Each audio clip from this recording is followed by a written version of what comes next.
that even mean, Bowers Game Corner? Ahoy there, YouTube. I'm back again today for another how to play / gameplay video. And today we're going to be checking out Legacy of Eastbrook Hills from Lavka Games. It's also from Jet Game Studio, and it's going to be brought out on Kickstarter, I do believe, or GameFound, not sure, from Colossal Games. Now, this is from the same people that did Mortem Medieval Detective, which I really enjoyed. And we're going to be playing through scenario 1. So there's going to be 5 scenarios in these games. They come in these massive envelopes. The envelopes are the same size as the rule booklet is, which is the same size as the box, which is big. At least in the prototype version that I have, which I think is very close to the final version. It has a real nice insert. And 5 separate stories that will all interweave. This is the box for the tarot cards that contain story 1, along with that massive envelope that I talked about, which had a lot of the components that you'll see over on the other camera. Also, if you have any comments on how I'm doing the 2-camera system, I appreciate it. I'm not the best at 2 cameras. We're winging it here. Now, before we get into the story, I do want to say, bang for your buck wise, there's tons and tons and tons. Like, these are boxes 4 and 5, and that's just a monstrous amount of cards. And it's just, because you're not going to see all that, obviously, because we're only going through story 1. But I want to let you know that it's a heavy box. We got our pen, we got our paper, we got our rule booklet, which we might not actually need, but we'll keep nearby just in case, because if you've played Mortem Medieval Detective, or if you've played games of this similar ilk, you can really just kind of start by reading the first card in the game, and you're going to get all these tarot cards right here. There's also a side deck, which I'm leaving off to the side. These ones weren't in a specific box, they were off to the side in the box, so I'm going to guess those are going to interweave from time to time with our story. But right now, let's get into it. Let's learn about our characters. There's the main deck. The game before you is an investigative adventure. You will learn the rules as you play. Simply follow the instructions carefully on the cards. The main goal of the first scenario is to uncover evidence supporting the mysterious stories told about the abandoned towns of Eastbrook Hills. You will need to gather information in order to answer the final questions. The more correct answers you provide, the higher your final score will be. The scenario lasts for 2 partial days, and you won't be able to play all the available cards. You'll have enough time to gather only some of the information as we're exploring this town, as would be real. The rest you'll have to derive based on logic and intuition, which I lack severely. That's why I'm worried to play this solo. I'm going to look dumb. You can view previously played cards at any time, but we recommend you put aside stuff, blah, blah, blah, blah, blah. And I did skim through there a little bit, but I gave you the meat. So, separate the cards into the decks. Over here on this camera, we have the surveillance, we have the search, and we have the communication decks. We took the time token from the box, which is this token right here, and we're going to place it on the 4 p.m. square. Bada boom. That's 4 a.m. I know my times. Now, this symbol, which is this little 1, which is going to come up on cards from time to time, indicates that you need to move the time token 1 hour forward, and we're going to actually do that right now, bloop, to 5 p.m., because obviously I imagine Adventure 1 is going to be shorter than Adventures 3, 4, 5. You get it. If your character remains active after sundown, they will accumulate fatigue. Sundown is this chunk of time from 9 p.m. to 2 a.m. Actually, it looks like from 5 a.m. there, where it's going to have the little fatigue red down there on the bottom. Accumulating fatigue essentially means that you will have that much less time the following day. You're going to sleep in, right? Your characters need sleep at night to eliminate the fatigue. The more fatigue they accumulate, but you might get into juicy adventures, right? So it becomes how late. Yeah, it's fun. It's great because you're like, it was such a waste of time. Or maybe it wasn't. I'm excited. Let's just get into the game. Somebody borrowed my copy of Mortem Medieval Detective. I don't remember who did because I'm very laissez-faire about letting people borrow games. They never returned it. And they had the expansion. I think it was Jack. All right. My name is Melissa. And hey, Abraham. Yeah, I'm right here. Are we all set to go? Yeah, yes, I thought you already had the camera rolling. What the hell are you doing there? Okay, jeez. The camera's on now. Do the intro again. Draw card 2, and we have Melissa, a protagonist with a camera. No, she doesn't have a camera because we're about to meet the person with the camera. Duh. Oh, great. All right. Well, today is August 23rd, 1995. My name is Melissa Summers, and we have finally arrived at Eastbrook Hills. I'm a journalism student at Stanford University, and this desolate town will be the topic of my graduation thesis. I hope we won't run into any problems here. My brother Abraham is with me today. He'll be our cameraman. Abe, show yourself on camera. And This should be on top. But bada boom! Abraham pops up. There he is. Abraham and Melissa. Bloop. What's with the long face? Cheer up. I'll cheer up when we leave this place and go home. Don't be such a downer. No wonder none of my girlfriends want to go out with you. Flip this card. 1B. Why don't you try to be more like Eric? Hey, Eric, come over here. Abraham, get a shot of us together. Oh, no, that's her saying that. Okay. Draw card 4. It is Eric. Eric, Abraham, Melissa. We'll probably zoom in a little bit. Can we do it? Can't. Oh, okay. That's the thing. All right, cool. This is Eric Colin. He's helping me with his project. He's also a total sweetheart. Sweetheart? He looks more like a Terminator with that baseball bat he carries everywhere. Abraham smirked. Draw card 5. Baseball bat. Available actions. You can use this item when you draw a card with a relevant action. It's got a hole on it. We'll put it above Eric. And anyway, stop praising him. I need someone to boost me up. He already has a girlfriend. Maybe even a couple. Shut up, little brother. I'm the only one Eric has. Am I right, hon? Sure thing, babe. Hey, enough with the kissing, or I'm out of here. You promised to do without all that touchy-feely stuff in front of me. You're such a nerd, Abe. Fine, let's get back to my project. So we're in Eastbrook Hills, where we plan to spend the next few days. Decades ago, this town had a population of several hundred residents, but now it is completely deserted. There are even legends that supernatural beings live here now. Draw card 6. Remember this one? Probably won't need it, so set it to the side. The town was deserted some 30 years ago following a tragedy. According to rumors, something evil took over the old mansion and missing persons reports became increasingly frequent in the area. Some claim to have seen sinister silhouettes in the windows of the old mansion at night. Others said that the mansion had nothing to do with these disappearances and that other, even more ominous secrets haunted the town. Whatever the truth may be, the residents fled from Eastbrook Hills, abandoning their homes in panic.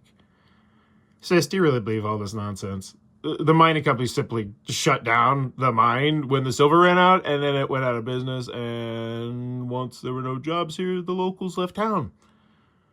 Don't give me that boring official story crap. It's obvious that the authorities are covering up the truth, and we're here to find out what had really happened. I jotted down some queries that I plan to investigate.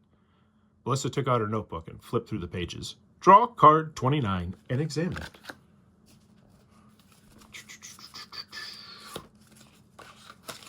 All right, these are Melissa's notes. Rumors of people and entire families disappearing. Is there something evil living at the old mansion? That's what the legend says. What if it lives somewhere else? Something supernatural in Eastbrook Hills? What exactly? The flip icon in the upper left corner of the card indicates that you can flip it without spending a turn. Well, we'll flip this card. Sometimes you will see these two icons, the 1 hour move forward and the flip. This is actually straight out of the rules, I do believe, together. However, they are independent of one another in such cases. Follow these instructions when you pick this card. You must advance the time token by 1 hour ahead, after which you may flip the card and read the text on the reverse. All right. A mine town. They used to mine silver here. The town was abandoned in the 60s. What happened? Why did people leave? Were they fleeing from something? I feel like what happened kind of encompasses that. From what? Still, a lot of what happened there. Really, okay, either way. We got our notes. They're flipped. And back to card 6. Also, we'll find that rumored old mansion and spend the night inside. She said while jotting something else in her notebook. Flip this card. Yeah, that'd be good for the story. Don't tell me you want to go there right away. We spent all day on the road, and I'm tired, Abraham said peevishly. No, we'll sleep under the tent tonight. Melissa patted her brother on the shoulder, and he squirmed slightly. By the way, Abe, I've got your binoculars here. Eric handed the binoculars to his pal. And that is that a card? Look at the box and take the tokens listed on the character's cards. There are special action tokens: surveillance, search, and communication. Well, all right. Yeah, so we have our binocular here.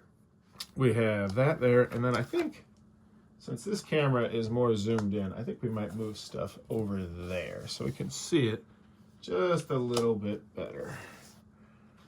Because on the back of these cards, it also lists their special abilities. And we will utilize those eventually as well. All right. Where the hell are we anyway? Abraham looked around, but the dense foliage... But the dense foliage restricted the view. I can't even see anything from here. Some cards give you a choice of available actions. They correspond to the number of cards that you can draw. All these actions are available as long as the card has been drawn and the location of the action is accessible. Use available action. Examine the surrounding area. Draw the indicated card from the main deck. So down here on the bottom, we start to see the core of the game, which is available actions. Examine the surrounding area, number 7. So that's the only one we have now, so we'll do it. But we'll probably start getting some choices. Look, Abraham pointed to the water tower. I bet we'll get a clear view of the entire surrounding area from there. Draw card number 31 and place it in the center of the table. All right. We got ourselves a map. Boom. Okay. And we will zoom. The water tower. The gas station. Baseball bat probably should go over there. I'll climb up there and take a look. He turned to Eric and said, "Look after my sister. It may not be safe for her out here alone. I won't take my eyes off her." Eric winked and added, "Be careful, though. That thing is rusty as hell." Use the surveillance token from the group's inventory to send Abraham to surveil the location to Water Tower. So now we'll go over here to Abraham, and he does. He was just given this surveillance token. We'll read the back of his card. Surveillance token. This character separates from the group and begins scouting the selected location. To perform this action, place a token from your team's pool on the desired location. So we are at the gas station, and we're going to go place the token on the water tower right there. Boop. So next, we're going to pick another token from the box and place it on the time meter at 3 hours past the current time, because he is going to be looking for 3 hours. I don't know where the heck that token went, so we're going to put this one right here. I'm sure one of my children probably took it. So there's 3 hours from now, he will be done investigating. When the time token reaches this token, return to the box and then take the surveillance deck and draw the card with the number of the location that was under surveillance. So, in this case, the water tower would be number 2, so we would take surveillance card number 2 when the time is right. Before you read this card, first finish reading the card sequence that advanced the time token. So complete whatever happened that advanced the time token, and then leave the token at this location for the remainder of the game. That makes it easier to keep track of what actions you performed and where.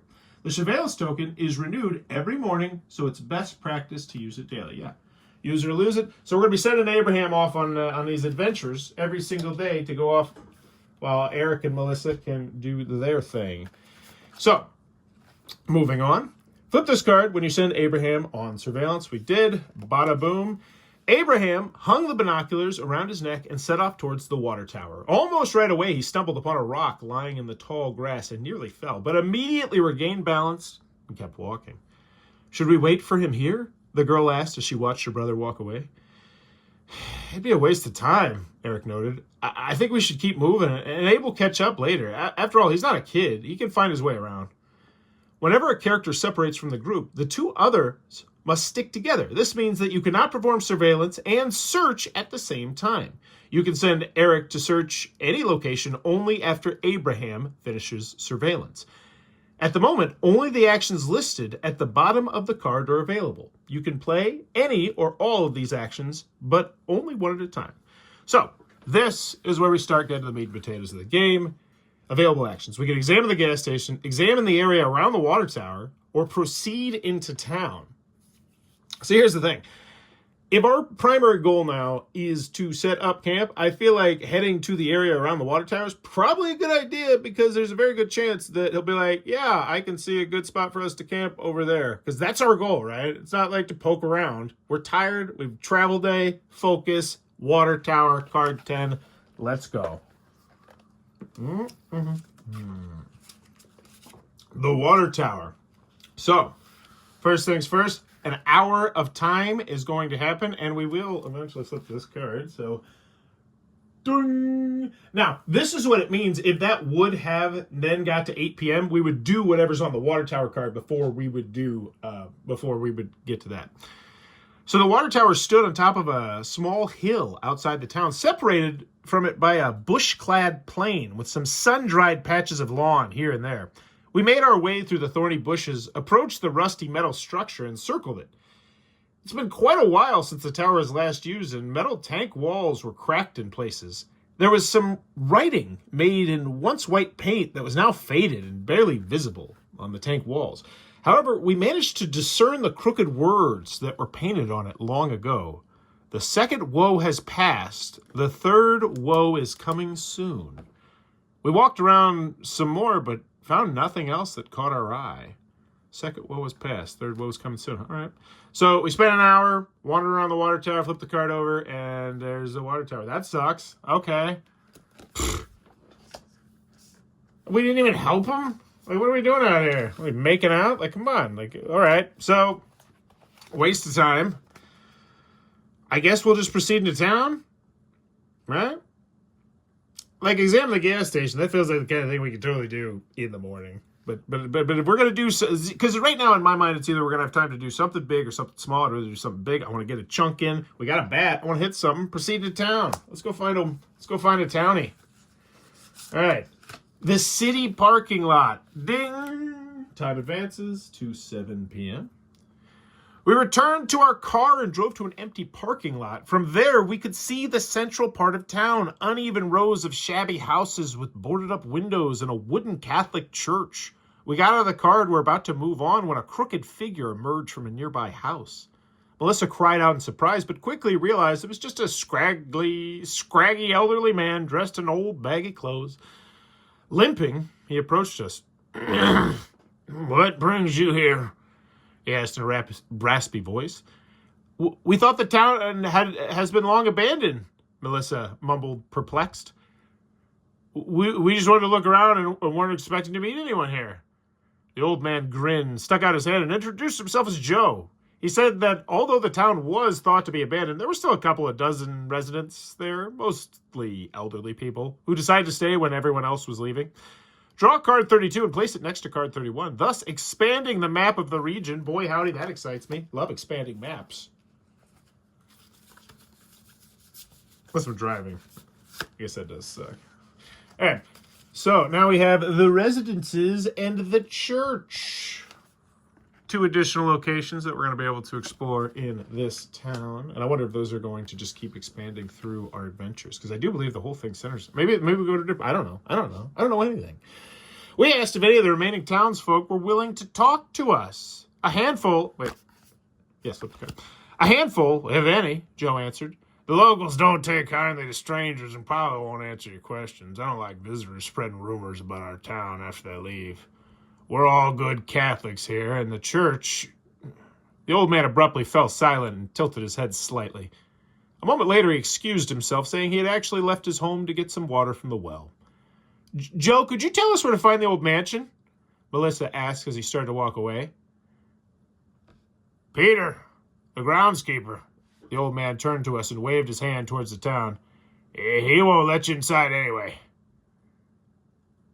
This place gives me the creeps. Eric took off his backpack. We had no idea there were still people living here. "Yeah, well, at least we have something to ask about the origins of all these rumors about the town." Melissa's eyes followed the old man as he scuffled away. Available actions: walk around the downtown to examine the residences, walk around the downtown to visit the church, or rest. Spend the night in the tent outside the car. Available starting at 8 p.m. Is it 8 p.m.? No, it's 7 p.m. We got our chum out, so I think we go. Let's go visit the church. I feel like going up to people's houses feels a little creepy, you know? Like the church, big, like, yeah, let's see what kind of big church. Let's go. All right, 14. Unfortunately, play Clash Royale on your phone in the tent for 4 hours is not an option. The church, ding! Clock goes. It is 8 p.m., which means Abraham is done on his search at the water tower. But first, we deal with the church. Next, we went to church. The sight of its dull, scuffed walls and the slanted cross was disheartening. Before entering the church, we looked around. The old mansion that could be seen from here looked as shabby as ever, and the utility buildings by the mine down the road even worse. Draw card 33 and place it next to 31 and 32, thus expanding the map of the region. I love when games do that. 2-2. The mansion, and the mine district. We pulled the copper ring knocker, and the door opened with a squeal. Inside the church was neat and tidy. A young girl was sitting at one of the pews. She turned around and looked at us with suspicion. We greeted her, went inside, and tried to chat up the girl. We learned that her name was Claudia. She said that she had lived in Eastbrook Hills almost her entire life. Claudia also admitted she loved the church, where she could spend time immersed in deep thought, all while keeping the place clean and tidy. Flip this card. We did the hour, okay. We asked her if we could look around. The girl shrugged and said we didn't need her permission, since the church was the house of God. Then she picked up a broom and began slowly sweeping the floor inside the church. There were the nave and the altar area, as well as 2 small utility closets. In the closets, we found only some standard household items and church paraphernalia. We thought it inappropriate to conduct a more thorough search while the girl was there. We walked past the choir screen and examined the pulpit, where we found a single phrase sheet of paper, which someone apparently left there intentionally. This is a page from the book of Revelation by John. Claudia noticed our interest and paused her sweeping, an excerpt from chapter 11. Why would someone tear it out and leave it here? Melissa picked up the page and began reading it. I don't know, Claudia shrugged. I found the page and just left it there. We read the contents of the page, put it back, and left the church. Draw cards 23 and 25. We have 2 additional actions now, and we got old Abraham, who's hopefully going to give us a nice camping spot. So we got cards 23, the book of Revelation by John. And, all right, so there we go, Claudia. Okay, cool. So Claudia, this girl appears to be serene, but also tired and distant, although her face is very pretty. Her hair is unkempt, the clothes are badly worn, and she obviously doesn't use any beauty products at all. She spends a lot of time in prayer and hardly ever leaves the church. So I won't. Claudia, church, Abraham, what's up? You were investigating the water tower, which is surveillance card 2. So let's grab surveillance card 2. And I watched the tower from a distance, but nothing was happening around it. Then, as planned, I climbed to the top of the tower using the rusty, loosely anchored ladder and began to examine the surrounding area. Downtown Eastbrook Hills lays in plain sight, but the view beyond it was obscured by trees. I watched as the others met with an old man in the parking lot and was quite surprised that someone was still living in the deserted town.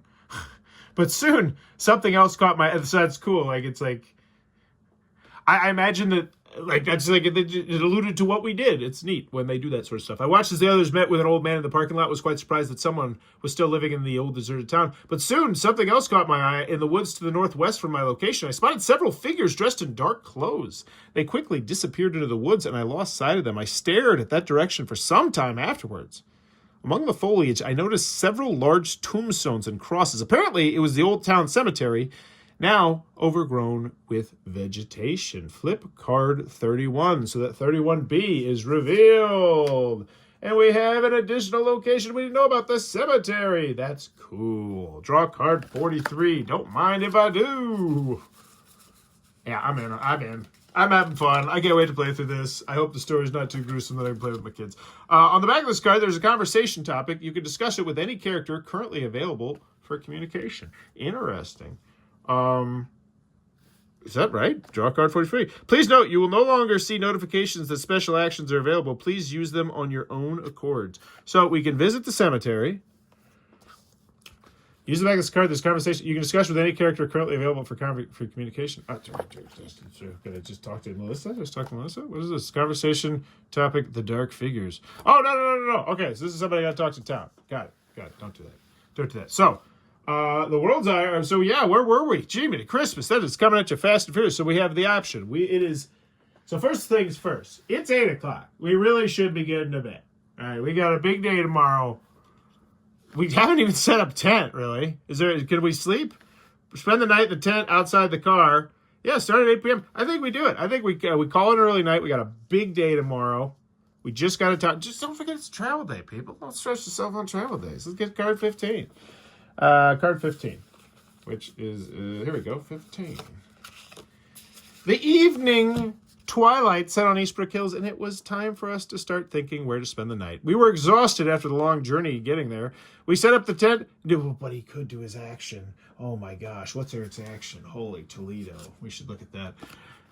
To perform this action, place a token from your team's pool on the desired location. Pick another token from the box and place it on the time meter for 3 hours. When the time token reaches this, return it to the box and then take the search deck. We could have him search. We could have him search, and we could just keep trucking through the night. That's a bad idea. Don't do that on the Thursday night at Gen Con. Or Wednesday, dear golly. Okay.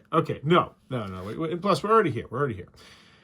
We set up the tent near the parking lot and ate some sandwiches we had brought with us before going to sleep. We took a stroll through the town. At night, the place looked truly desolate, just as we thought it would be prior to our arrival. We thought for a brief moment we saw flashes of light and motion in the windows of the old mansion, but when we approached a bit closer, we didn't see anything. If you still have communication, surveillance, or search tokens left, use them now. Otherwise, they will be wasted. Oh, I love that. Cut through the fat. Let's see what Melissa can do. I don't want to search for 3 hours.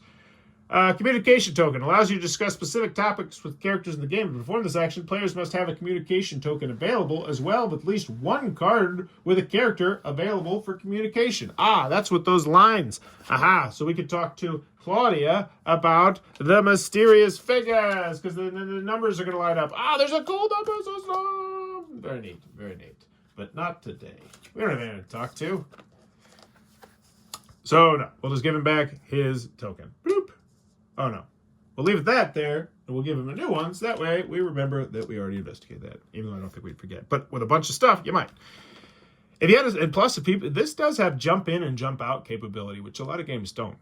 If you had a special action, replenish the spent stuff, count and mark your fatigue points, and set the time token at 8 a.m. Wow. 12 hours. You are really... That's... All right. Count and mark. Get rid of the accumulated fatigue. For each point of fatigue, add an extra hour on the time meter. Flip this card. Fog descended on Eastbrook Hills in the morning, making the town look even more ghastly and morbid. For breakfast, we had some canned food we bought from home and discussed our plans for the day. Melissa was at all costs determined to spend the following night at the old mansion. She thought that otherwise the entire trip would have been pointless. So she urged us to figure out how to get inside. What's there to figure out? Eric yawned and stretched his arms. Simplest way is to just climb through a window. What if they're all locked? We're going to break in? Abraham looked at Melissa with unease, but she just shrugged. We'll wait for sundown and figure something out then. The girl stood up and started to break camp. Place this card somewhere convenient. Draw any token from the box and place it on the 8 p.m. square. When the time token reaches it, finish. We'll put this on the 8 p.m. square. Bloop. When the time token reaches it, finish reading the card sequence that caused the token to move. So finish that. Complete any special actions currently in progress, even if the completion time has not yet been reached. Cool, so we could potentially start stuff right at 7. Good to know. Use the remaining communication tokens. You don't need to save them anymore. And then draw card number 45. So that one's a super important one. So we're actually going to put the super important one right over here next to Melissa because I don't want that kind of responsibility. You can have it, Melissa. All right, so we wake up. And the world is our oyster. We still have all these questions, all these things to do. We really want to get to the mansion, so we can walk around downtown, examine the residence. Why don't we just visit the old mansion? Like, I don't know why we're beating around the bush here. I'd say we do 16. Just walk up to that thing. Maybe there's a back door open. Who knows? All right, so it takes us an hour to get there. Very foggy. So it's 9 a.m. The old mansion situated just outside. We should have sent somebody on him. You know what? We're going to reverse here. Before we even do that, first thing, Abraham, you go investigate the, why not the mine district? Why not send him to the mines? Go to the mines. Who cares? Abraham, go to the mines. Me and Melissa are going to make out. That's what Eric be doing. Yeah, get out of here, Chubb. I'm going to the mansion. All right, now we advance 1 hour. So 3 hours from now, so 8, 9, 10, 11 is when he will come back. And we advance 1 because we just got this. The old mansion situated just outside of town was surrounded by an ornate wrought iron fence, which, although slanted in places, still stood. The large 3-story Victorian-style house didn't look entirely neglected. Its windows and roof were in good shape. The yard was also in decent condition. The lawn was freshly mowed, and the few remaining bushes and trees were trimmed. We approached the large gate and saw a middle-aged, stocky man walking towards us from the direction of the house. "Who are you and what do you want?" he shouted. His icy tone was not at all welcoming. We explained that we just wanted to see the estate, but his response was just as rude as earlier. "You saw it, now scatter." I don't know if that's rude. I mean, we asked whether he was the owner, but he replied in the negative. He said that the owner of the estate lived elsewhere and that he, Peter, was only recently hired for janitorial duties and to ensure the security of the premises. Dude's doing his job. It's not rude. "I do grounds maintenance and look after the house," Peter added. Flip the card. The man refused to let us pass the gate, saying that it was private property of the Lachette family. We had no other choice but to leave. "We'll find a way to spend the night at the mansion anyway," Melissa muttered resentfully. Draw card 38 and 41. So while that did appear to not bear fruit, I'm sure 38 and 41 might just be juicy. Boom, boom, boom, boom, boom. So we got 38. On the back of this card, there is a character with whom you can communicate to discuss various topics. So flip it. It's Peter. I go talk to Peter about stuff. Yeah, why not? Let's go tick him off. Or befriend him. Like, why? Maybe we befriend the dude. I bet he's super lonely, right? Melissa's, here's the thing. Melissa is attractive, young, and I'm sure that Peter would like any sort of attention from Melissa. And I'm sure Melissa knows this, and I think she would realistically be smart enough to be like, yeah, let's go grab some makeup. Let's see if we can't butter this dumbass up. On the back of this card, there's a conversation topic you can discuss with any character currently available. The Lachette Mansion. So, okay. Well, then, yeah, I'm just flipping these. So these are the things. So now we got different things we could do. We can, the dark figures. Does this guy want to talk about the dark figures? So he was just recently hired here. So he's relatively new. He has no skin in the game, in theory, on the town. So he might give me the lowdown on the dark figures. Maybe he's like, yeah, this place is creepy, dude. I think we go to talk to him. Is that not? Yeah, so he's there. Because we're here, right? We're at this location. Oh, actually, no, we have to spend Melissa. We have to do Melissa. Communicate token allows you to discuss specific topics with characters in the game. To perform the action, players must have a communication token available. Boom, got 2. As well as at least 1 card with a character available for communication and 1 card with a possible conversation topic. Players can use this available token to align the desired character's card with the card containing the topic of interest. The 2 numbers connected by a continuous line indicate the card number that the players need to draw from the communication deck. So, for instance, if the 2 and the 4 are touching, that means card 24 from the communication deck. Communication tokens are restored every morning. Important, you can advance the time meter by 1 extra hour to restore up to 2 communication tokens immediately. That's super useful. Golly gee willikers. I love the fact that they're including so much of the rule booklet and player reference cards on the cards that you're going to keep out in front of you. It's just smart game design. But let's talk to Peter. We're here. We're talking to Peter about the... Oh, wait, do we need this anymore? Well, we'll keep it around. Just kidding. No, we'll talk to Claudia about the dark figures. Surely, well, do we have to go to the church? Does that take time to visit the... Oh, we're at the old mansion. It's going to take time to walk over to the frickin' church. Golly gee. So we'll talk to Peter while we're here. Let's just try and butter him up. Like, oh, it looks so nice at the mansion, bud. Like, it's a real nice place you got here that you're taking care of. So we need to line up the numbers. What was that? All right, so first, we spend the token. Bada boom. And then... 2 numbers. Players can. So we're gonna line up. Oh, so the one of these will line up. Let's see which one it is. So you align it with the card containing the topic of interest. Yeah, let's line these up right next to each other, as close as we can. The 9's not working. It looks like it might be 16. Oh, is it 16? Whatever. Let's keep on trucking. Let's talk to Peter. All right, 16, bada boom, chit chat, patty whack. Here we go. Peter wants to talk to me about this. I know he's going to want to chit chat. We tried to ask Peter about his employer, the current owner of the mansion, but the man only said that he was hired by the estate's owner's wife, Madame Jacqueline. The man answers to our questions about the scary stories related to the mansion was the man's answer to the scary stories about the mansion was short. Utter nonsense, according to him. There was nothing unusual about the house. He had spent enough time there to be certain. Feels like a nice time to segue, Melissa. You know, nothing creepy about this house. Good to know. Thanks for that, Peter. But you heard about the creepy crap happening, you know, down by the cemetery? You know, like dark figures or whatnot? What? You heard anything about that? Weird lady down at the church. Praise the Lord. You know, like, what's up with that? 18. All right, 18. Bada boom. That's a cool system. Love that system. All right, so Melissa, done chit-chatting today. She's getting all the chit-chatting done right out the way. Unless we spend an hour, right? Which, hey, I'm not against. All right, where's 18? Oh, no, I'm looking in the wrong deck, noob. Whew. I can see why multiple players would be nice for this, too, because there's a lot to maintain here. That's a huge chunk of table, kid. I love it. All right. Peter asks about the dark figures. Peter was busy fixing the fence, and we had to wait before he was ready to talk to us again. When the man heard our question, he tensed up and set aside his tools. He began to question us in detail where we saw the figures and what they looked like. He also specifically asked twice whether we saw them before or after sundown. We asked him if he knew anything that we should know, but Peter just muttered something unintelligible in response, gathered his tools, and headed for the house. Peter, you suck. You just scrub. I hate you. I'm gonna break into that house tonight, and I'm gonna poop on the floor, and I'm gonna write your name on it, and you're gonna know it's me, Peter. You suck. All right. Anyway, I wouldn't do that. That'd be gross. Like, I would legitimately, that would be disgusting for me. Like, whoa. Well, let alone for him. But you know, what a jerk! You just wasted 2 of our tokens. God. All right. Well.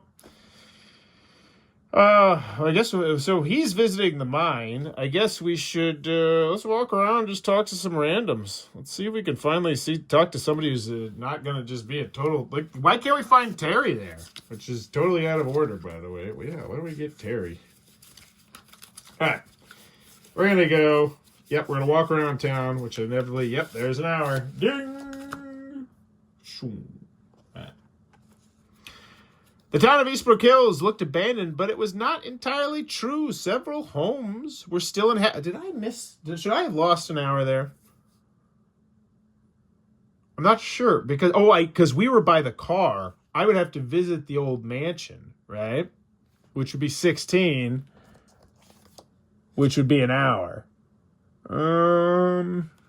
I'm not sure about that one. We're going to err on the side of caution here. Because, yeah, that would make sense to me that whole ordeal would have took at least an hour of time. And then now we're walking to the church. And now we're moving the wrong timer. Oh, it did. It did actually move an hour. I'm just a noob. Never mind.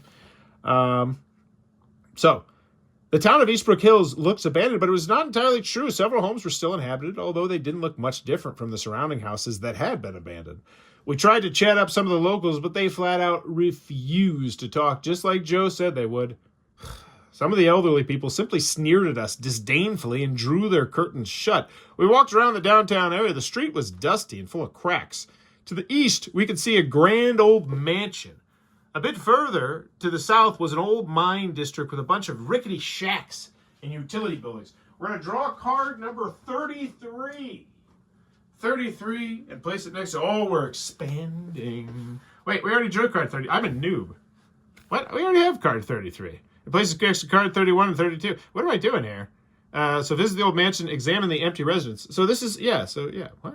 We already got card 33. Did I cheat? I don't think I did. Oh, well, it's a cooperative game. Whatever. Even a cursory examination of every abandoned house in the town. Wait.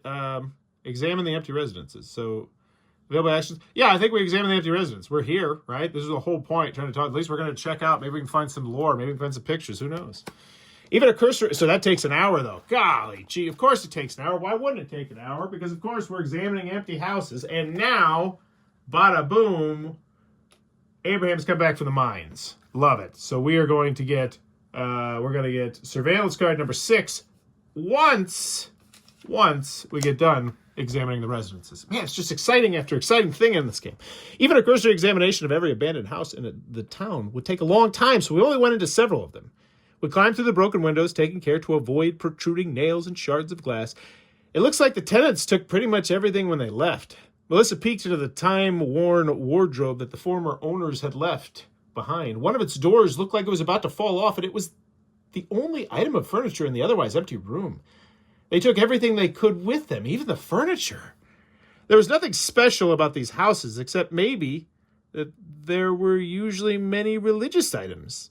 Everywhere we looked, we could see relatively bright patches where crosses once hung on the faded walls. Also, the structures were riddled with cracks and fractures. How interesting. Melissa stared at one of the walls.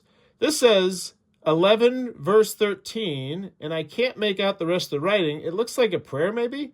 11 verse 13. Let's see. Verse 13. Oh, chapter 11, verse 13. Oh, at that very hour, there was a severe earthquake, and a tenth of the city collapsed. 7,000 people were slain in the earthquake, and the survivors were terrified and gave glory to the God of heaven. Whoa. The book of Revelation. That sounds like a religious thing. So I think there's an earthquake. Okay. Available actions. We can visit the old mansion. Yeah, I'm sure that's going to go well. Visit the old mine district. No, we're done with this because now we don't have to visit the old mine district because boom, Abraham returns. Valiant hero. I found a convenient place from which the entire territory of the mine compound could be seen clearly and began my observation. Soon a man in filthy clothes, oh God, emerged from the main building carrying a bucket. Terry, today is your lucky day, he declared and patted the bucket, smiling happily. Molly's gonna love this. He then scurried away in the direction of the mansion, but about 600 feet short of it. He took a left turn towards a rickety house with boarded-up windows. He lifted one of the floorboards on the front porch, took out a key, unlocked the door, and went inside.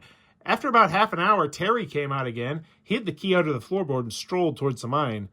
He went in and disappeared from my sight. Flip card 33, so that 33B is revealed. Boom, baby. We just found ourselves a secret house. Terry's house.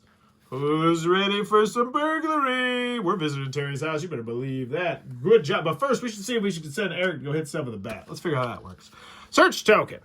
One of your characters sneaks into the location and searches it. To perform this action, place a token for your team's pool on the desired location. Pick another token from the pile. Open it. Well, yeah, of course. Go sneak into it. I know you're cheating on me. That answer was so wishy-washy, like writing-wise. Wow, you couldn't have been, like, you set me up right there. Eric's a piece of garbage. Now, maybe later on in the story you're going to redeem yourself, but the fact that if someone's like, oh, yeah, tell me you're, yeah, unless it was meant to be joking, but no, Eric, probably not a good guy. Good friend, though, especially since he's going to go into that mansion with his baseball bat and cause some havoc. Stupid Peter wasting our time. All right, okay, so we got him on the job. How long is that going to take? When the time tokens, pick another token for the box and place it. 3 hours passed. All right. So we'll get another time token. Go 1, 2, 3. He'll be back at 2 p.m. Hopefully find some lunch in there. So now Eric is off searching, and we're going to go visit Terry's house. Let's go break and enter, sis. Nothing builds character with your family than just breaking into people's houses, especially in creepy, abandoned old mine towns, right? Those families stay together. Those are memories. We walked slowly past the abandoned houses. Suddenly, out of nowhere, a large black cat jumped in front of us. It stared at us, got up, walked across the street, and disappeared among the debris. That doesn't bode well. Melissa stopped in hesitation. We exchanged glances and then moved on without saying a word. Finding the key on the front porch was a simple enough task. It wasn't long before we entered the house. It seemed that the fellow didn't care at all about the conditions he lived in. It was barely possible to see the floorboards under the thick layer of dirt and sand left by a myriad of muddy footprints. The poor semblance of mattress that Terry slept on was thrown right on the floor in the main room next to a makeshift iron stove with its pipes sticking out the window. A soot-blackened pot stood next to the stove. There was also an old wardrobe in the room. Its doors were long gone, and it was stuffed with packets of various grains and pastas. Next to the mattress, we saw a bunch of small, empty glass bottles. They were unmarked and exuded a chemical odor, much like some pharmaceuticals. Oh, we find a meth lab?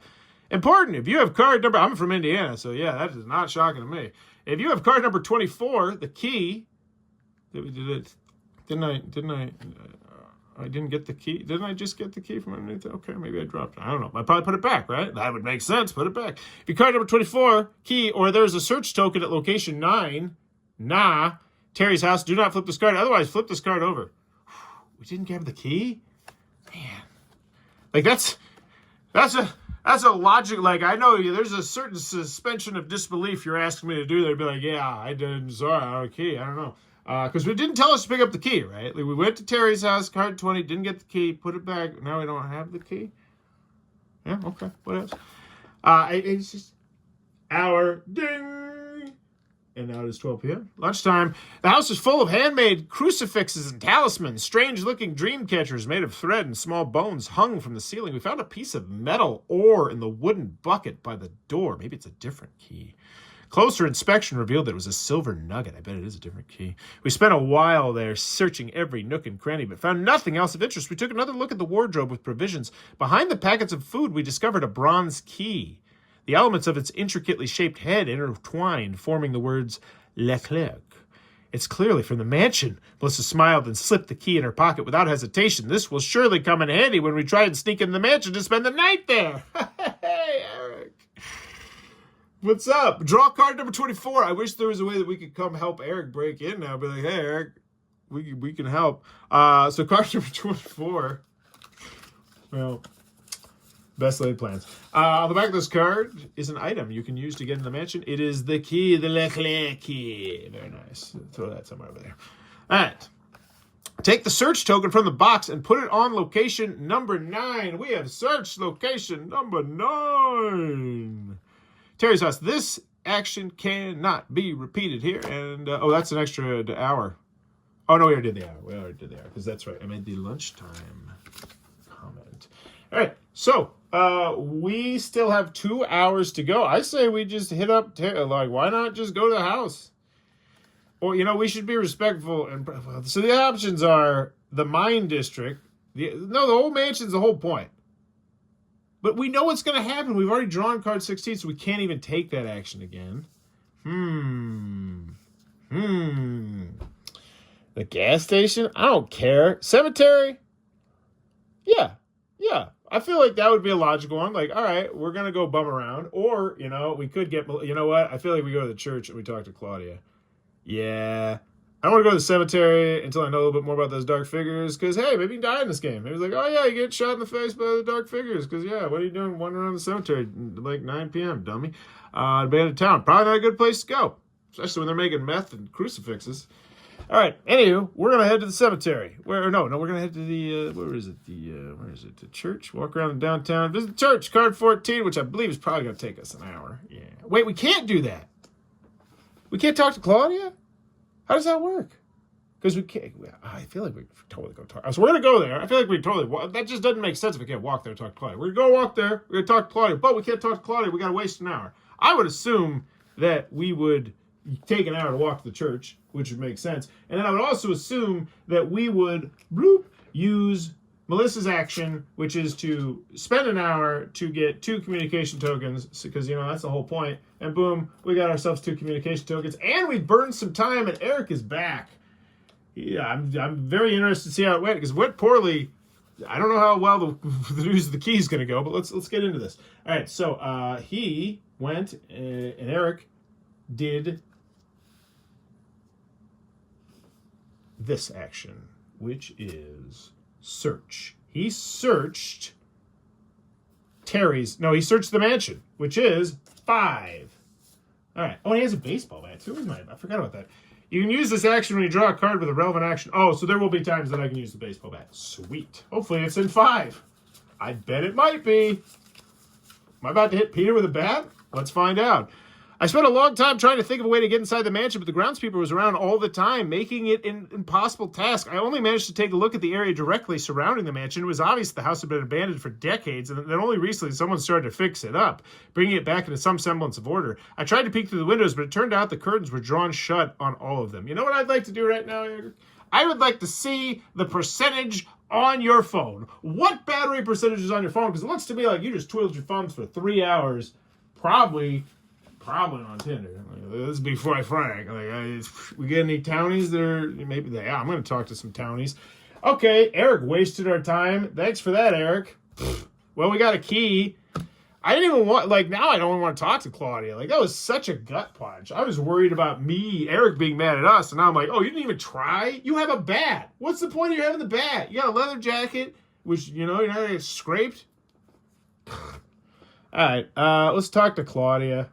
All right, we're going to talk to Claudia about the mansion. No, let's talk about those dark figures. Those things are freaking me out. There's a mystery there. It's 13. Yeah, it's a clean system when you're not holding it in the air. It's a really clean system. All right, so we get to draw card 13. No. It's not that. It is communication card 13. So many. I love it. I just love it.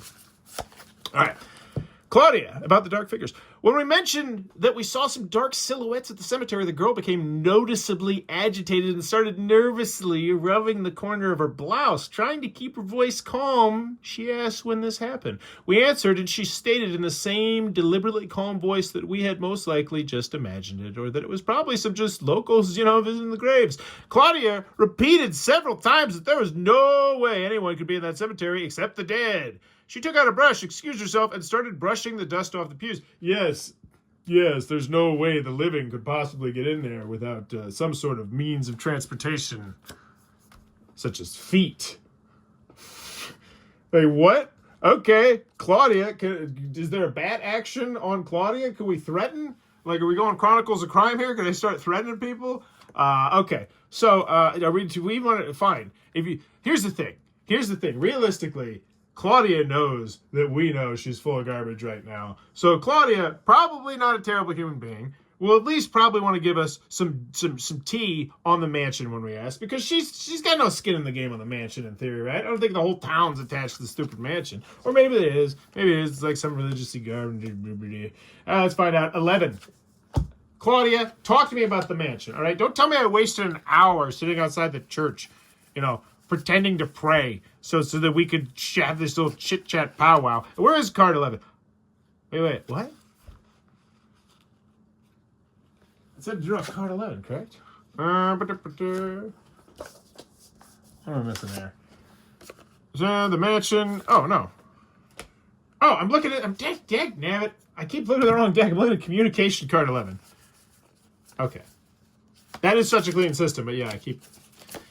Just a lot of bookkeeping for one person. We got the girl's attention and asked her if she... It's good, though. Like, this is great. Like, this is meaty. We got the girl's attention and asked her if she knew anything about the mansion and any supernatural beings that may live there. The girl tensed up and sat down on the bench. Yeah. After a short pause, she said that she didn't believe such rumors. In her opinion, the stories of strange lights and people disappearing at the mansion were complete nonsense, but she warned against going there. The Leclerc family owned the mansion and the state around it. It would be breaking and entering, and that's a crime. Yeah, we got a bet. Claudia told us, don't even think about trying to sneak in there. The house is so old that the floor or ceiling can collapse at any time. It's very dangerous inside. Good to know. Tread lightly. Maybe only have 2 people in there when we finally do break in. Okay. One of those should be Eric. But we don't have any actions. Can Abraham regenerate? Can he go do something? No. We're going to stay together. Why am I trying to Scooby-Doo this? All right, we talked to Claudia. I think Claudia could be a valuable asset once we have a third thing to talk to her about. She seems like she's breaking. Peter, we're going to have to break him. But right now, we need to break into the old mansion. So how do we do that? Walk around downtown, examine the residence, walk around downtown, visit the church, examine the gas station, visit the cemetery. So, yeah, I wonder how that works. Because I want to go back. I want to go back there, and I want to try and see if the key works on the mansion. So... Oh, boy. What's the next move? We don't need this. We don't need that. We haven't visited the mine district. Like, that is something that we still need to do. And I think that's the only thing that we haven't visited yet. Oh, and the gas station, which I don't care about. Yeah, because we can't just go... We can't keep going to here, right? Because unless it says... yeah. Man. Wait. We can't go back to Terry's house either. Dang it! I don't think so. We're going to go visit the old mine district. Yeah, it's the only thing we haven't done yet. Just trying to figure out how best efficiently to use this time because we burned through all of our tokens. 17. We're looking for card 17. Oh, we haven't visited the cemetery either. Yeah, that one feels like the plague. Okay, that's maybe why I feel like I'm stuck in mud here, because there's the obvious go check out the cemetery where she just told us that we should never go and there should never be living people there. And you're like, what should you do, Forrest? Yeah, go to the cemetery. I forgot. This is why two people in this would be great, because somebody would be like, well, how about we go to the cemetery? That's obvious. Okay, yeah, cemetery. 1 hour dong. We're now at 3 p.m. on our... Did we? I think we moved. I think at some point we moved that in correctly. Yeah, so we're at 3 p.m. Beep, boop, bop. There we go. The Eastbrook Hills Cemetery was overgrown with vegetation, but we could see a narrow path leading there, and the long grass on some graves had been cut short. We checked the locations where Abraham saw the dark figures. In one spot, we noticed barely visible shoe prints on the ground. At least 3 people had passed here, but soon the tracks faded in the grass, and we could not determine neither where they came from nor where they headed. However, next to the shoe prints, we found some fresh wood shavings, as if these people were carving something as they walked. Carefully examine the gravestones. That'll take us an extra hour, but we did it. We did it. 4 p.m. Ding! We slowly walked through the gravestones as the thorns of the shrubbery clung to our legs. The air was completely still. Not a single gust of wind. The ensuing silence felt eerie. There were hardly any recent graves at the cemetery. Not even a dozen of them were dated within the past 3 decades, and yet more than 20 graves had the same date, February 13th, 1963. 2 such tombstones had the same inscription, and the survivors were terrified and gave glory to the gods of heaven. There was a mining explosion, and they blamed it on the earthquake because they're religious fanatics. I'm calling it. What a strange inscription. Is it something from the Bible? But I bet the mining explosion unleashed something evil. Wait, I think this was, maybe they're going in a whole different direction. Maybe there's nothing supernatural. I would love it if there was nothing supernatural in this whole entire game the whole time, and you just thought there was because it was like Scooby-Doo trying to convince you. Like, that would be fun. That would be, okay, anywho. Either way, I'm excited. Not even, what a strange inscription. Is it something from the Bible? Wait. I think it was in 1963 when the locals began to abandon Eastbrook Hills. Melissa shrugged with unease and snapped some pictures. Okay. So we wasted plenty of time in the cemetery. I just want to use the bat on somebody or use the key. All right. Okay.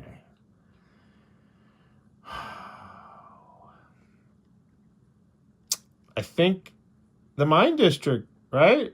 If I have a sneaking suspicion, if I legitimately was in Melissa's shoes, I would start to be connecting these dots of like, oh, they totally tried to brainwash these religious people into thinking that it wasn't. Yeah. So I think we need to go visit the mine district, find the explosion. We're going to be top-rate journalists. Instead of covering spooky, booky, dooky stuff, we're actually going to break the case on a 36-year-old mining explosion covered up for nearly 4 decades. Leading off at 6 tonight. That's what we're going to do. We're going to become a world-famous journalist to visit the mine district. Because clearly Abraham did not have the same thing in mind when he visited the mine district as we did. But 1 hour, ding! 5 p.m. As we walked away from the downtown, the surrounding houses looked increasingly shabby. Apparently the oldest houses were built nearest to the mine, back when the town of Eastbrook Hills was just founded. Nowadays, they were completely uninhabitable. Pretty soon as we reached the buildings of the old mine compound situated at the foot of the hill, the area was overgrown with shrubs, though which we could discern the old rusty rail track. Several wooden mine carts stood there, their wheels rusted, stuck to the rails. Most of the compound had long collapsed, but the main building appeared to be structurally sound. Above it, we saw a time-worn sign, Leclerc Mining Company. Ah, the plot thickens, Leclerc. We entered the building and found ourselves inside a large, open industrial space with several smaller adjacent rooms along the perimeter. There was also a tunnel leading down under the hill. The room was littered with rotten crates, upside-down minecarts, and countless piles of construction debris. Amid all this chaos, we noticed a couple of very old crates with black letters, TNT, on the sides. The crates were stuffed with cylindrical explosives, all of them now deformed and covered in mold. That seems dangerous nonetheless. Flip the card. Holy crap, these crates are full of dynamite. Melissa snaps some photos. I wonder, why did they leave it here when the mines closed? The sudden voice from the passage startled us. This stuff is about 100 years old. It has long become inert from moisture, no more dangerous than plain paper. A scrubbly middle-aged man emerged from the darkness carrying a bucket. Oh, I bet it's that dude from Terry's house. Don't you worry, you won't make it explode even if you tried. That's exactly why they left it here. The man approaches us warily and stuck out a dirty hand. I'm Terry. None of us shook his hand. He smiled bashfully and put it in his pocket. We asked him who he was and what he was doing here. Terry replied that he'd come to Eastbrook Hills a couple of years ago. He was sure there were precious stones still buried deep in the mine's tunnels. He heard stories that silver wasn't the only thing in the mines used to produce. The fellow finished his story, excused himself, and said he didn't want to take up any more of our time. Then he sat on the ground nearby and started digging through the bucket that was full of rocks and dirt. Dang, this ain't no gym again, he muttered vexedly. I'll just give this to Molly then. Draw card 37, the elusive Molly. I believe we've heard about Molly a couple times. Draw card 37. Terry! Hey, there's Terry. Yeah, that's what I wanted to talk. I even said I wanted to talk to a guy like Terry. Look at that. I did want to talk to a guy like Terry. Terry doesn't seem like a healthy person. His movements are too twitchy and his eyes are constantly shifting, only pausing for the occasional nervous tick. He seems obsessed with the mine where he spends most of his time. Okay, I feel like it is in our best. Enter the mine and try to examine the underground tunnels. You know, we could do that, or we could just sit here for an hour, rest up Melissa's ability again, and we could just chit-chat with Terry. Can I do that twice in a day? Can I just chit-chat all the live-long day? Players must have... You can advance the time meter by 1 extra hour to restore up to 2 communities. Yeah, let's do it. Let's talk to Terry. Let's talk turkey with Terry. First, talk to Terry about that mansion, because we know he has a key to it. Yeah, I love the fact we're entering the mine right before bedtime. That feels like a... We know you have a key. He doesn't know we have a key. But should we lead with the mansion, or should we lead with the dark figures? I think we're new into town. We're like, hey man, there's dark figures over there. It's creepy. What's going on, bro? I think he'd be like, yeah, dude, it is creepy. Creepy as heck, man. Get out of this stupid town. All right.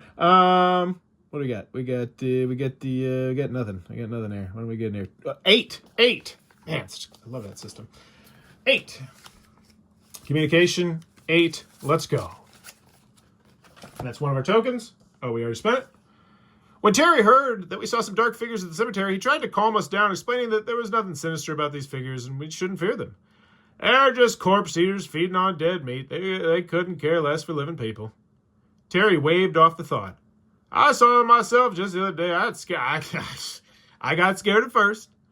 But then I even just said hello to them. However, they didn't answer and they just walked away somewhere. Probably went to their underground dwelling. Oh, man, I wish we had talked to Terry a while ago. Let's talk to Terry about that mansion, huh? We got 2 tokens. I think Terry's a good person to talk to. Or we could talk to Terry about the mines. Can we talk to Terry about the mines? Because Terry knows the mines. Can we talk to Terry about Claudia? We can't talk to Terry about Claudia. All right, well, we can just talk trash about Peter. But we can't do that. Let's ask him about the mansion, which he, some reason, has a key to, even though he is just a dirty, grubby 6. 6? All right. And I kind of like it, too. Even if you did get it lined up, you start reading it. At the top, it says exactly what it should be, right? So, like this one, it should be Terry about the mansion. Great system. The poor fellow was scared out of his wits when we started asking about the mansion. He started stuttering, saying vampires lived there and that going there was akin to suicide. Terry seemed hung up on the same story, telling us how he once found a basement key, went there one night, and nearly died from fright when some dreadful monster from the darkness tried to grab him.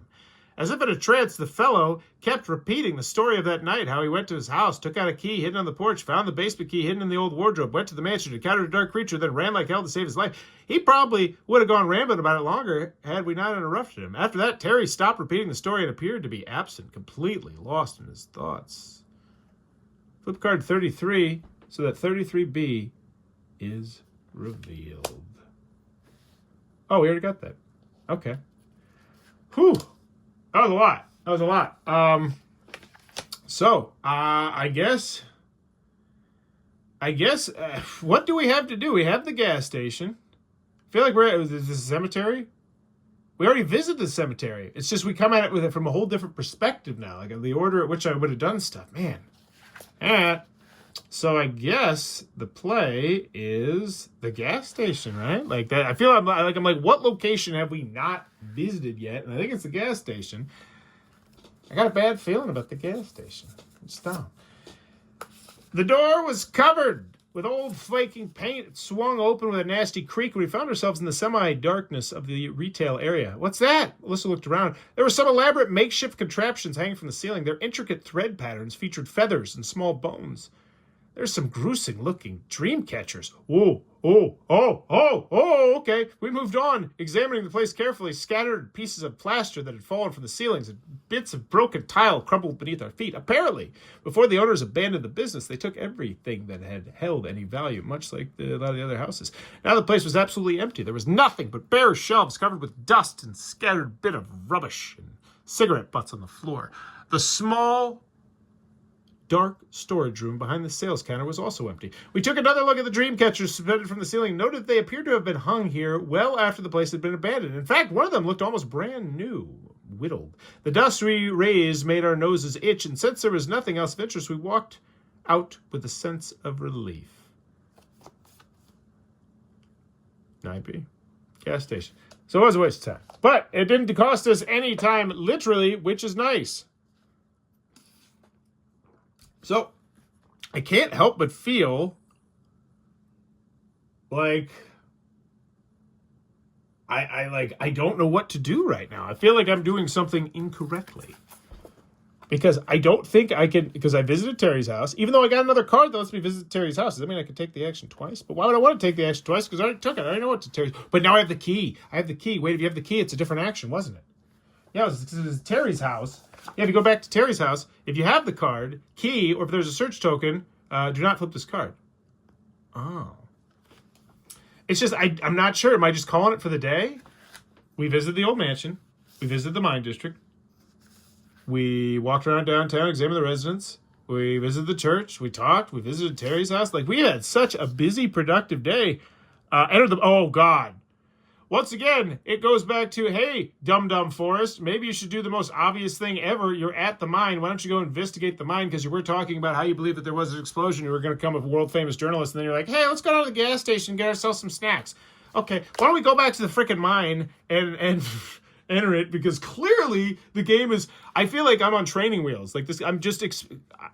In the bigger boxes, I'm going to guess it's a bit less narrow of a path because they're trying to teach you how to play the game right now. And I just want that path because I've played Mortem and I know, dude, the choices upon choices are fun. All right, so we are going to enter the mine district. We are now up to 7 p.m. Terrible idea.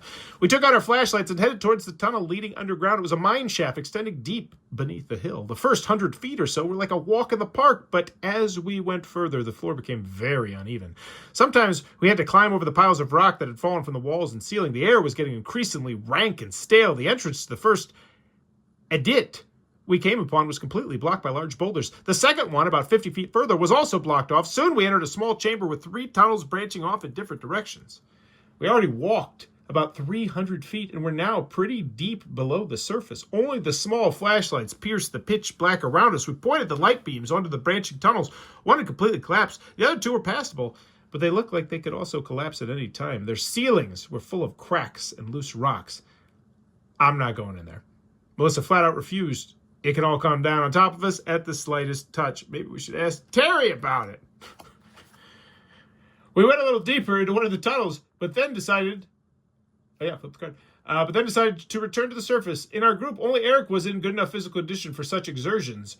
We didn't want to risk never seeing the daylight again. We emerged from the tunnel and saw Terry again. He looked at us curiously and asked if we were okay. We said yes. He smiled and told us that the tunnels were a dangerous place, and going down there was a bad idea. Thanks for that information when we were talking for multiple hours, Terry. For at least 1 hour, right?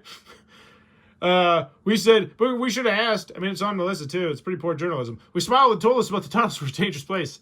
He interrupted us to say that werewolves live down there. Oh, wow. Allegedly, they were known to hunt humans, and he had heard them howling just a little while ago. I think Terry's full of crap now. Okay, I went for 1 strike is fine, but they're like, oh, yeah, casually brain eaters. No, it's werewolves. No. I think he's a little too laissez-faire here. I think Terry might be on the crazy pills.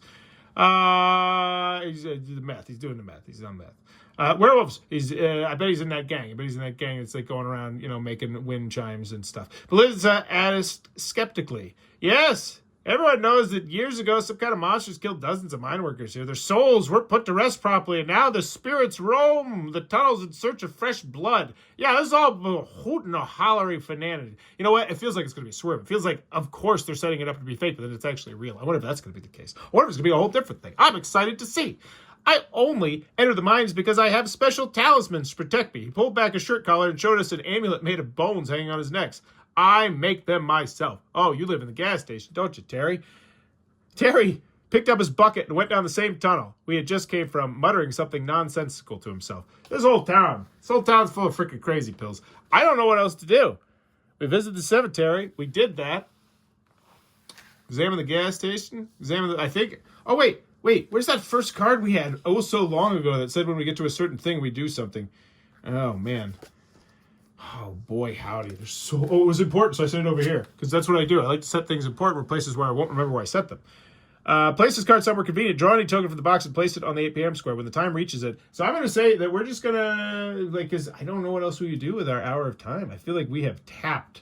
And clearly, we're missing something. We didn't ask somebody, I feel like we're guessing wrong on everything we're trying to do. Finish reading the card sequence. Completed special actions. Use remaining communication tokens. You don't need to save them anymore. Is there anything I could talk to anyone about? What do I got to talk about here? I talked to everyone about everything, I think. Yeah. I got a load of bull crap about everybody because I can't talk to people about other people, right? That's not a thing. All right, yeah. So we're just going to move it on. Keep on trucking. Draw card 45. All right. This will be day 3, I suppose. You want to count the first day? In the evening, clouds gathered over Eastbrook Hills, and the light rain started to drizzle. Twilight gradually turned into pitch-black, moonless night. This is great, Melissa said as she stuffed her backpack with some things from the car. It's so dark that no one will be able to see us, and we can get in the mansion without being noticed. Don't be ridiculous, Mel, Abraham paced around nervously. It's illegal. We can get in trouble for this. But his sister was adamant, and Eric sided with her. Come on, Abe, don't be such a wuss. So that's because I wanted to break it out. So yeah, it's right. I think the first one we're a little bit on the rails here. Come on, Abe, don't be such a wuss. We'll just get in there quietly, stay until dawn, and then leave. And that makes me wonder if I made a rules mistake at some point with these actions. If there was supposed to be secret, some hours that were supposed to go by that I just did not do. Because we did a lot. We packed in today. Come on, Abe. Don't be such a wuss. We'll just get in there quietly, stay until dawn, and then leave. Just us quietly. Thanks, Eric. Melissa gently put her arm on her boyfriend's shoulder in appreciation. Then she took out her notebook. Give me 10 minutes. I need to make some notes, and then we can move out. The time allotted to gather information is up. But before you proceed to the finale, please answer a few quick questions. First, this will give you an idea of how well you understood the events covered in the scenario. Write down your answers soon. You will need to calculate your final score. Oh, boy. Look at all this. Look at all the cards I didn't get to. I suck. Hopefully Molly's in the house. What was the cause of the tragic event 30 years ago?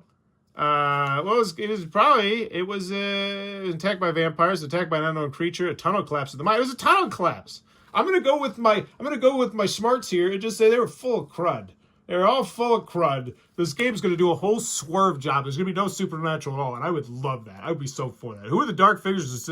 Corpse eaters, some local residents, visiting tourists, someone on the run from the law, monster hunters, or Vera. I'm going to guess it's someone on the run from the law. I'm going to guess they're just down here stealing copper or something. We're going to go with D. I'm going to guess that's why they're so dirty and grubby. What did Terry do for Molly? I don't know who Molly is. Molly was there. Look how bad I did. And I felt like I did so much. And it was like, nope, you suck. I investigated. Maybe oh, man. And that's why it's fun. Look at those. I like this game so much. All right, what does Terry do for Molly? Search for precious stones. Search for silver. Search for coal items. Explore mine tunnels and clear them. Search for corpses to plunder, or no information available. Oh, you would. You would, of course, go no information available because you know a huge chunk of people don't have no clue. That's really smart.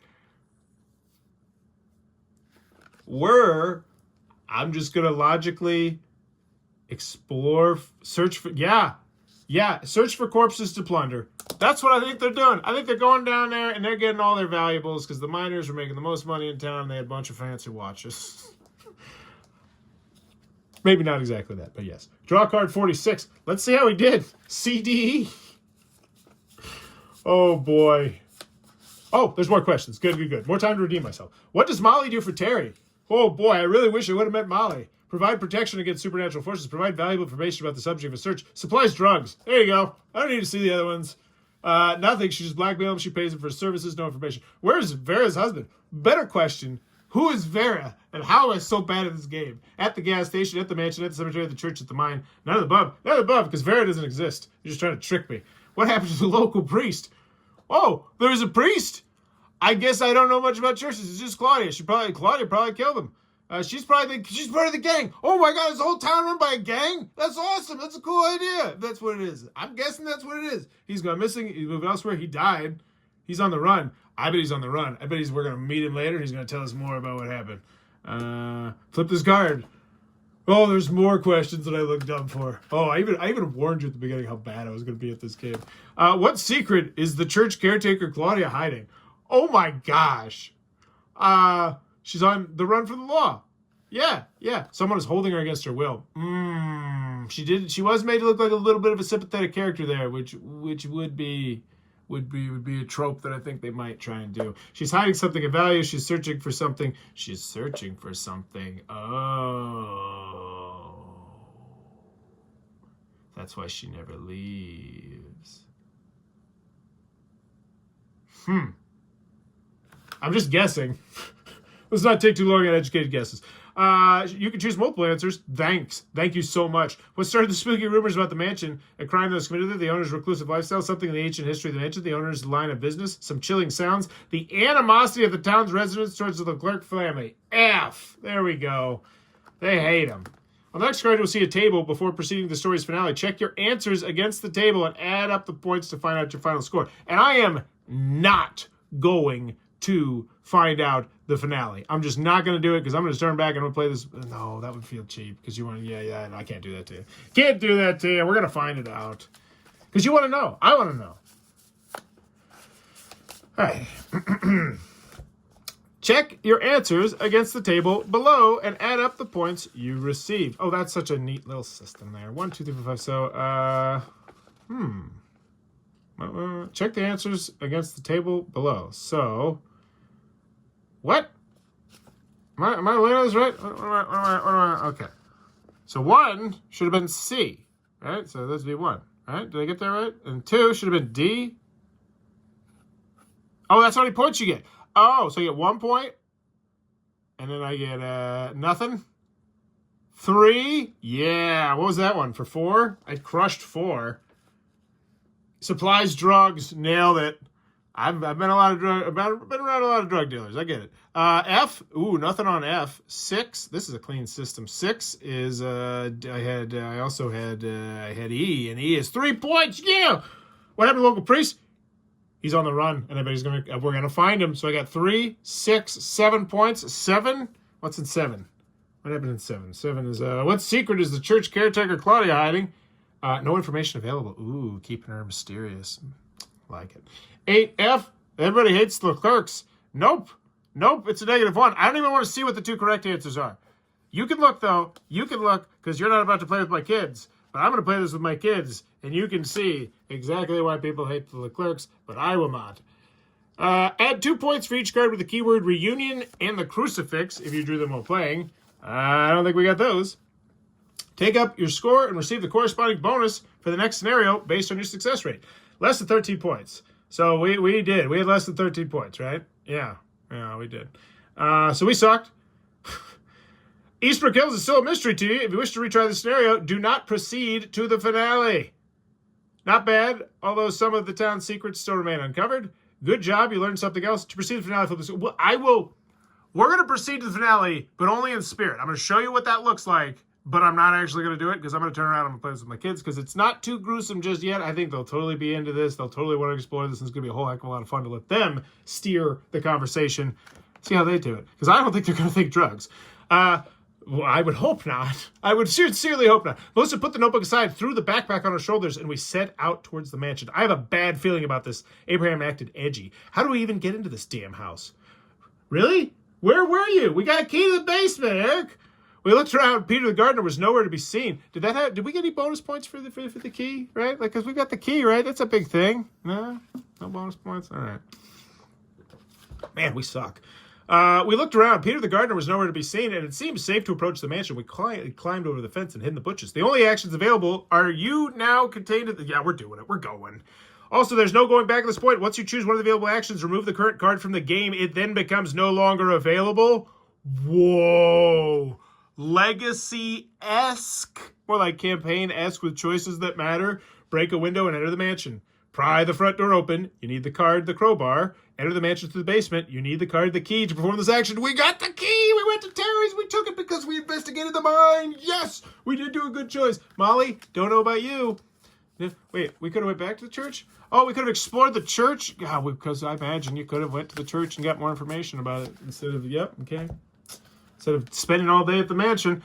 50. The estate grounds were quiet and desolate, but we still hid behind the bushes along the way. The basement door was locked. Abraham took out the key, put it in the keyhole, and turned it very slowly. The door opened with a soft click of the lock. Inside the basement, it was pitch black, and Abraham reached for his flashlight. But as soon as he turned it on, he dropped it and jumped away. Eric jolted and reached for his bat. Melissa yelped as she saw a pale figure in the doorway with his arms stretched towards us. Flip the card. Damn it, me! Abraham hissed. What's all that noise for? It's just a mannequin.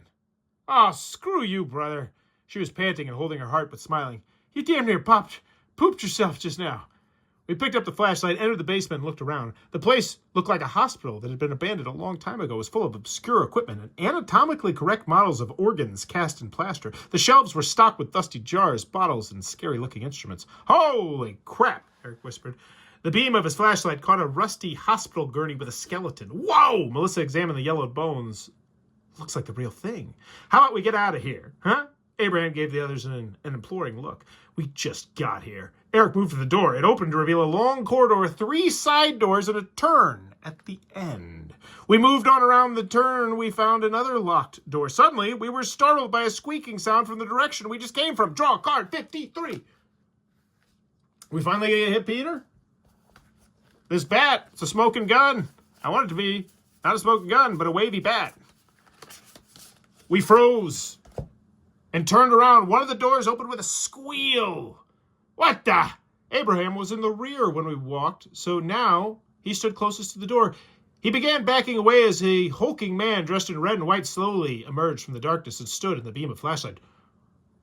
We're sorry. Abraham started to apologize. We didn't know that. We'll be on our way now. The stranger raised his head. There was a sinister look in his eyes and a flash of superhuman speed. He jumped to Abraham, grabbed him by the throat, and lifted him from the floor with one arm. Abe wheezed, kicking his feet in the air. Suddenly, his body went limp when the man snapped his neck without any visible effort. The body fell on the floor like a sack, and the stranger flashed a mocking grin, showing 2 long fangs. Oh, golly, they did it! Allow me to introduce myself, he said in a quiet voice. My name is Louis Oberon Didier de la Claque. Select an item you want to use. Usable items, cards, have round holes. We have a baseball bat, and I think, wait. Did the gas station, did that one have a hole? I think that's it. I think the only thing we got is this bat. Oh, did that one thing, this thing, there's nothing. All right, well, we got a bat. Align the item card with the reverse side of this card. The numbers you will then see in the hole indicate which card you need to draw next. Look at that beautiful system. 60! All right. Well, he did just lift up my friend one-handed and snap his neck. Once again, one-handed. But the old Louisville Slugger, I tell you what, I'd be going right down low. I would pretend like I'm going to swing for his head, but then all of a sudden it would be going straight for the gonads because I'm hoping and praying that you still got the genitals. Because I don't think a slap to the face is going to stop this guy. No, Abe, did you just kill him? Melissa was shocked. Her mind was refusing to accept what was happening. Eric grabbed his baseball bat and raised it ready to fight. Stay away, the guy shouted. You bastard, I'll kill you. Don't come near me. A predatory grin appeared on the stranger's face. He started approaching, apparently unperturbed. Eric's nerves gave out and he swung the bat. His swift and practiced blows seemed impossible to dodge, yet the stranger avoided it like it was child's play. He ducked and sidestepped the strike effortlessly. That's why you fake for the head and go for the testes, putting all his weight into the blow. Eric almost lost his balance. However, he managed to keep his footing and immediately struck out again. Once again, the man drew back slightly, just enough for the bat to miss his face, as if he was playing with his opponent. But this time, he didn't wait for Eric to attack again. Instead, he made his own move. The strike to his palm to his opponent's chest didn't look powerful at all, yet Eric cried out and flew across the room, hitting the wall so hard that he couldn't get up. Eric was down on his knees, wheezing and coughing up blood when the stranger's hand came down in a swift motion. The guy's neck cracked, and he fell dead.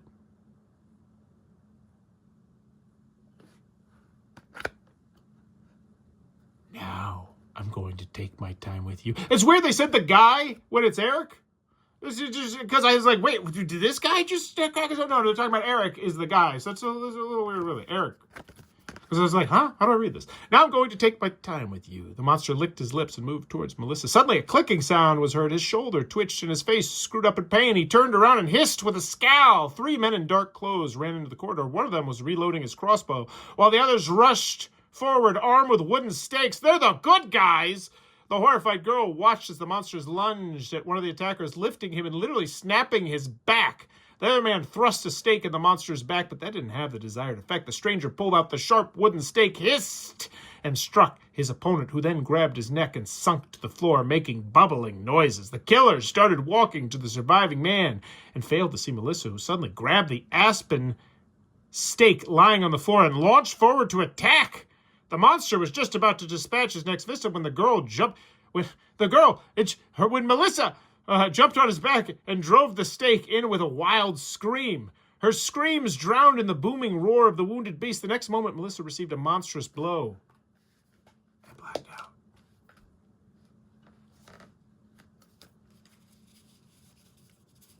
Wasn't expecting double protagonist deaths. Kind of love it. It was a while before I came to my senses again. I thought I had died, but then I felt agonizing pain pulsing through my body. It was nighttime. I'm sitting in the forest, leaning my back against a tree. I could hardly move a muscle. You awake? A man in the dark clothes sat next to me, tossing dry branches into a small campfire. From time to time, he looked to be about 35, 40 years old. His short, cropped hair already had a silver streak. I bandaged you up. I'm Utin, by the way. Then the memories of what happened began to sink in, and I felt a pressure building up in my chest. I wanted to inquire about Eric and Abraham, but the only thing that came out of my mouth was weak muttering. Your friends are dead. Yoltan lowered his gaze, and so are mine. I dragged you out of that goddamn lair. We're the only ones who survived. Who attacked us? I muttered. There were 2 attackers. The one who left that mark on your head, that's a blood drinker. And the other one who was watching the house, that was his ghoul. Yutan paused for a moment, a mere familiar that follows his handler's orders. And you? Who are you exactly? It was incredibly hard to talk. I was short of breath. We hunt such creatures. We've been watching this place for a while, and we're ready to set in motion our plan, but it all went down the drain when you decided to sneak into the house. Ooh. When I think of that conversation now, I still feel the anguish from losing my brother and the man I loved, even though it happened more than a decade ago. Yoltan seems to have barely changed at all since then. And myself, well, I'm a completely different person now. Melissa Summers died on that August night when the girl who previously didn't have a care in the world embarked on the path of a hunter. From that day on, she became known by a new name, Cross. I owe it to the shape of the mark on my face that was left there by Louis Oberon Didier de la Clerc, the first blood drinker I ever met. We're vampire hunters! In this one, it makes me wonder if there's, look at all the events that happened that in Eastbrook Hills taught me a lesson. Mysterious events are not always mystical in nature. The reason why dozens of people died and almost everyone else abandoned the town was not because of some monsters, but rather due to a mine collapse caused by an earthquake. The former preacher, nope. That's too much tea. That is all the tea, because then we're about to go to day 2. Set the surviving character cards aside, so I could have made choices that could keep my boyfriend and my brother alive. I literally just took the worst possible path. Look at this. Just look at this. These are the cards that didn't get played. There might be some in here, and these 5 of them, they have all these cards, and who's to say? And here's the other thing that gets me extra excited about this game, because we're done. That's the story. That's the first adventure. But now we can talk about my thoughts on this, because you now kind of get the gist of how to play. And by the way, I'm sure if I made some rules mistakes, I'll be sure to pin them in the top of the comments. I'm sure if I had time to just read through this frequently asked question right here, I could have probably figured out if I made a mistake or two along the way. But I don't really care. I had a blast. I can't wait to play this with my kids. I can't wait to see how they lead the narrative. I can't wait to see what kind of different adventures I can go on. Because, yeah, there's drugs, and there's ghouls, and there's vampires, and maybe there's werewolves, and maybe there's I don't even know. But it all is very fascinating. And I think that if this seems like it might be your cup of tea, you might want to go check out Legacy of Eastbrook Hills when this one hits crowdfunding. I will probably do a more comprehensive, spoiler-free review as the date gets closer, because I do definitely want to play through all 5 of these scenarios. In particular, not reading them all out loud, because that would really, really hurt my throat. But if you want to see part 2, leave this a like, and if it gets to, I don't know, what? It gets to 20 likes, then I'll do a part 2. From this exact story arc here, where Melissa killed everyone. Good on you, Melissa. You sat around and chit-chatted with a bunch of people. You told people to go to the wrong places, and now everyone's dead because of you. I would have just flirted with Claudia most of the day, and I probably would have had a much more productive day. But if this looks like it might be your cup of tea, be sure to check this one out. And let me know in the comments below if you could have this game, this exact style game, but set in a universe and a theme that is very selfishly for you, what would it be? I think for me, it would be like a Lord of the Rings, or like a world like that, where it's like, all right, you got this huge, like, imagine this Lord of the Rings. Imagine this Marvel. I want some IPs that just have so much deep lore and so many different ways you could take things. But thematically wise, I would love it if we were like how about at Essen? Take me to Essen, and there's a murderer loose in Essen. I think somebody's already done a game like that, but I think it'd be much better with something like this. Like, this is, oh my gosh, it's so cool. Let me know in the comments below, and as always, thanks for your time, YouTube. Bye-bye. This video is brought to you by all of my amazing Patreon supporters, and I would love it if you would join their ranks and have your name immortalized in the end of many of my videos for the end of time. But consider for only $1 a month, and as always, thanks for stopping by.